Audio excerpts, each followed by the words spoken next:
नमस्कार. तुकाराम मुंढेंची पुन्हा बदली, असंच आता भेसळ माफियांना वाटत आहे. मुंढे साहेब हे एका जागेवर जास्त दिवस कधीच राहू शकत नाहीत, अशी सगळ्यांची इच्छा आहे.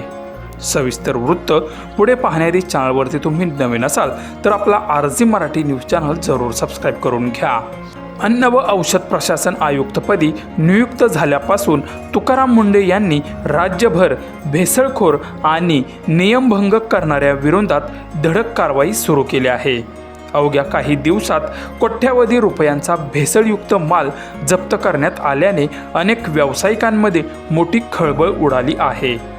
अशातच त्यांच्या संभाव्य बदलीच्या चर्चांना आता वेग आला असून अखिल भारतीय ग्राहक पंचायतीने सरकारला थेट इशाराच दिला आहे.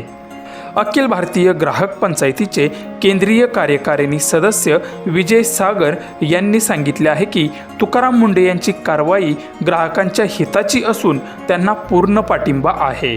व्यापारी वर्गाकडून त्यांच्या बदलीसाठी सरकारवर दबाव आणला जात असल्याची चर्चा आहे. मात्र सरकारने अशा कोणत्याही दबावाला बळी पडू नये अशी मागणी त्यांनी केली आहे आणि यासाठी राज्यभर जनजागृती मोहीम स्वाक्षरी अभियान राबवण्यात येणार असून मुख्यमंत्री देवेंद्र फडणवीस यांना या संदर्भात पत्रही देण्यात येणार असल्याचे त्यांनी स्पष्ट केले आहे.